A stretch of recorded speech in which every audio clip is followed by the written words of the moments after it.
wa yaf'aluna ma yu'marun. Shadaqallahul azim.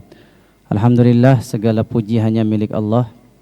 Bapak-bapak, saudara yang dimuliakan Allah, saya yakin yang hadir hari ini adalah seorang ayah, seorang bapak, seorang papa, seorang father bagi anak-anaknya, sehingga saya teringat sebuah kisah yang diriwayatkan Imam Tirmizi yang terjadi di zaman Khalifah Umar bin Khattab. Satu saat ada seorang ayah yang anaknya durhaka, anaknya bandel, anaknya nakal, bahkan anaknya pernah memukul ayahnya.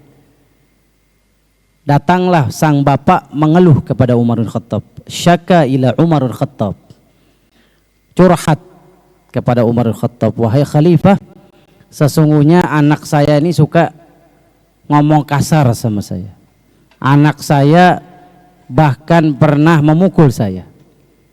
Apa yang dikatakan Umar? Umar marah, tolong hadirkan anak bapak ini.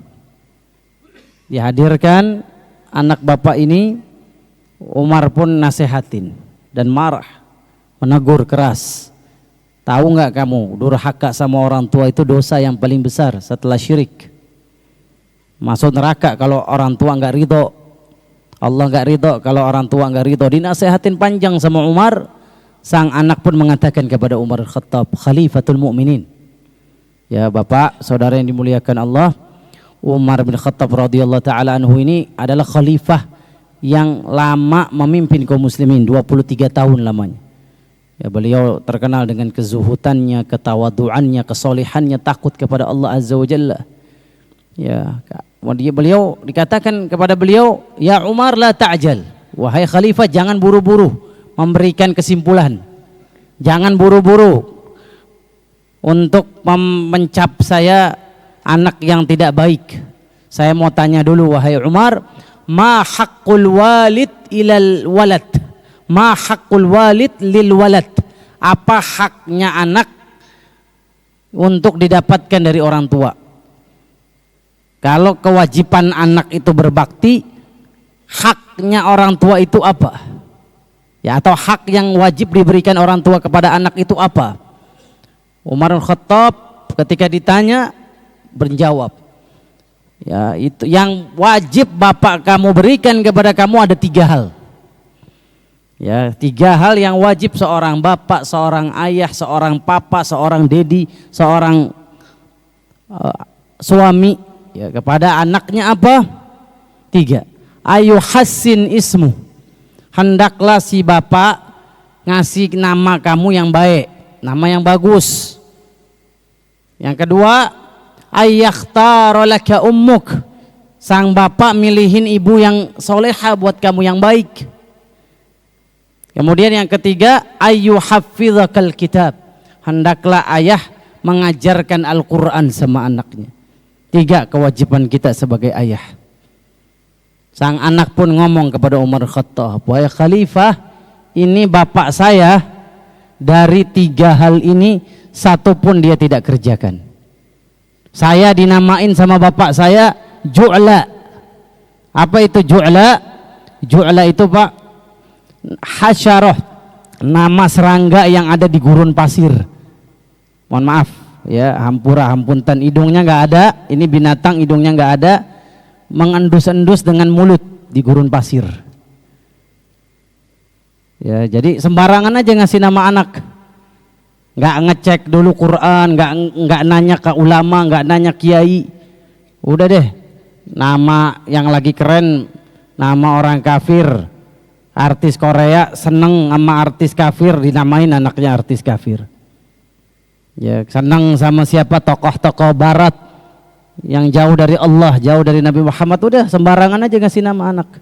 Ini bapak saya nih, kata anak ini kepada Umar Khattab, saya dinamakan Ju'la.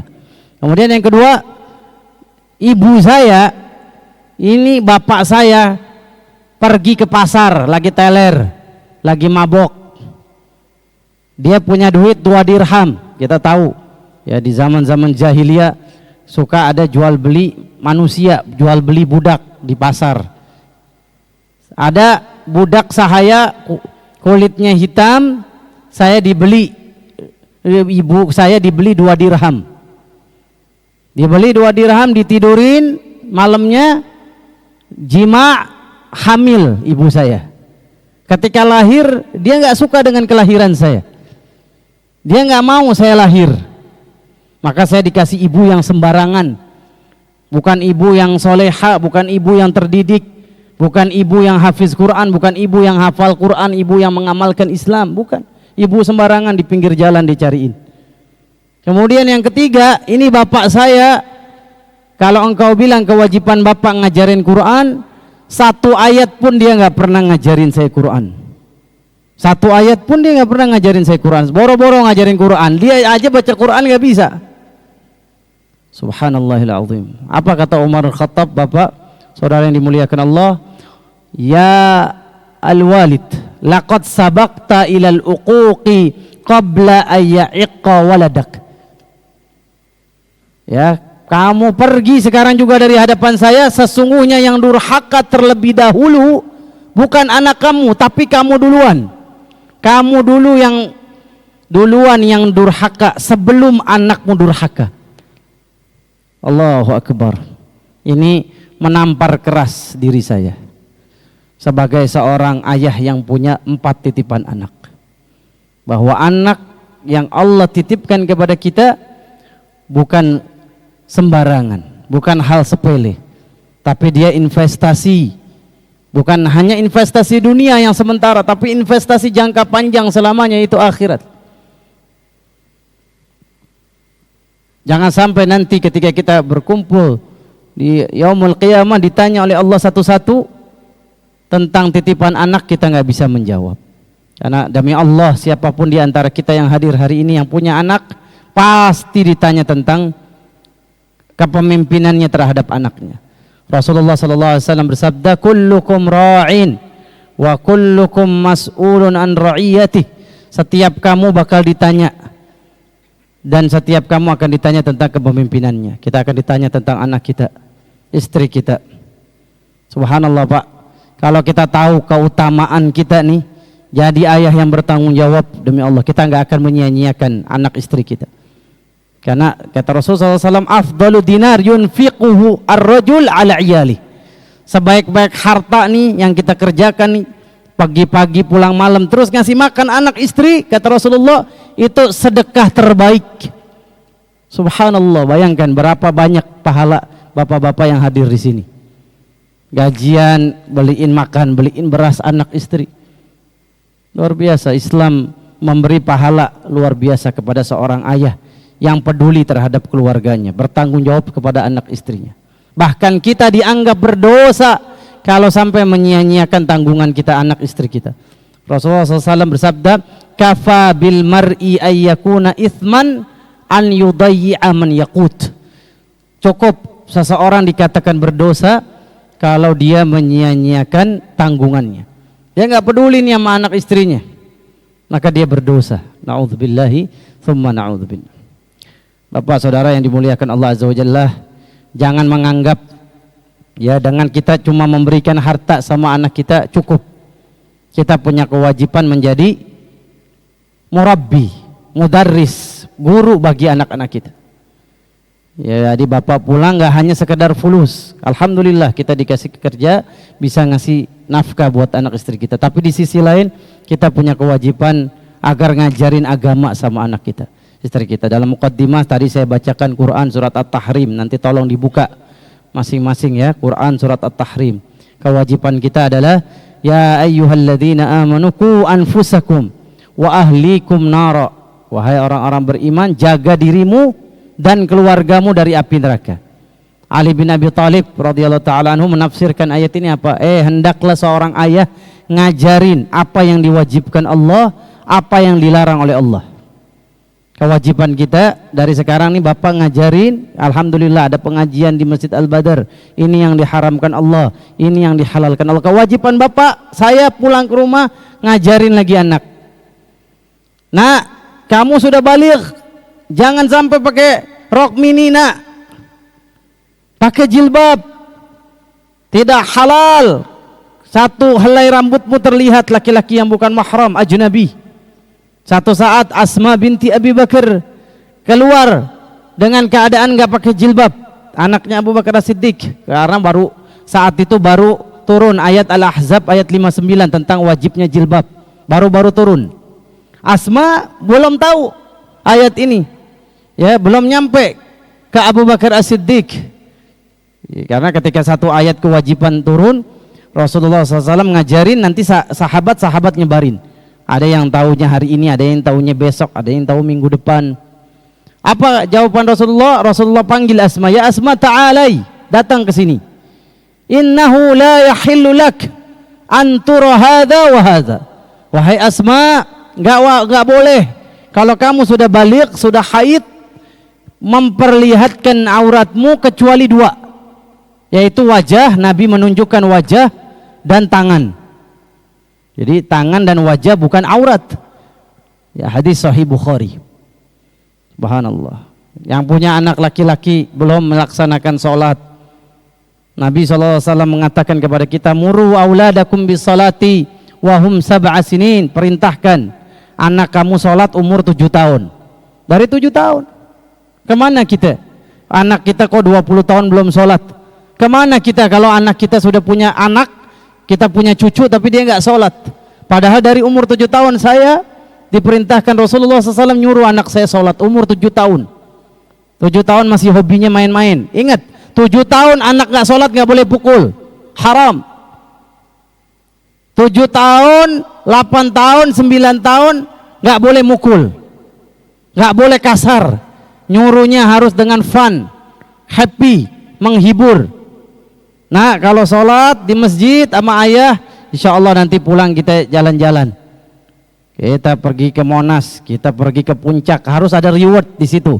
Nggak boleh ada pukulan, nggak boleh ada kekasaran. Makanya kalau ada anak umur 7 tahun di masjid masih main-main, Pak, pengurus masjid nggak boleh geplak palanya, nggak boleh pukul. Ya, karena perintah Rasulullah apa? Muru, disuruh nyuruh, memerintahkan. Nggak boleh di situ ada kekasaran. Tapi kalau sampai 10 tahun masih nggak sholat, di sini titik ada yang namanya ketegasan. Kata Rasulullah SAW, muru auladakum bis salati wa hum sab'a sinin, suruh anak kamu sholat umur 7 tahun. Kalau sampai 3 tahun kamu nyuruh dia dengan happy, dengan fun, dengan parenting yang terbaik, kreatif, masih juga nggak sholat, 10 tahun baru ada ketegasan. Wadribuhu, pukul.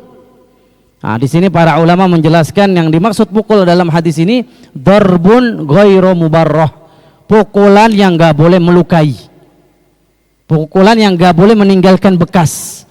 Nah, tinggal gimana kita mempraktekannya. Maka oleh itu Bapak Saudara yang dimuliakan Allah Azza wa Jalla, saya pun teringat kisah khalifah namanya Hisham bin Abdul Malik, Pak. Kalau mau dibilang, wah saya mah punya duit Ustadz, tinggal panggil aja guru agama, nggak usah mendidik anak saya. Berarti Bapak kalah sama khalifah, atau saya kalah sama khalifah namanya Hisham bin Abdul Malik. Siapa ini Hisham bin Abdul Malik, Pak? Khalifah di zaman Bani Umayyah.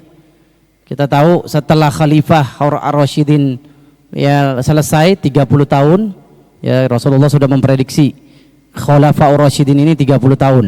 Abu Bakar, Umar, Utsman, Ali, Hasan bin Ali Hasan memimpin 6 bulan. Kalau digenapin 30 tahun. Setelah selesai Khulafaur Rasyidin, kaum muslimin dipimpin oleh dinasti namanya Umayyah, keturunan dari Muawiyah bin Abi Sufyan. Di antara keturunannya Muawiyah namanya Hisham bin Abdul Malik. Ini khalifah yang paling hebat. Dia menguasai Afrika, bahkan di zamannya Andalusia sudah ditaklukkan oleh Tariq bin Ziyad. Bayangkan Pak, raja punya teritorial yang luas. Tapi dia nggak lupa mendidik anaknya. Dia nggak lupa ngajarin anaknya agama. Satu saat Jumatan, dia nggak ngelihat anak laki-lakinya ada di masjid. Dilihat kanan kiri, mana anak saya? Nggak ada. Ketika sholat anaknya baru datang. Ditegur sama Hisham bin Abdul Malik, limadza tata'akhkhar, wahai anakku tercinta, kenapa telat sholat Jumat? Jawabannya apa? Ya abati, inna bighali qad ajizat.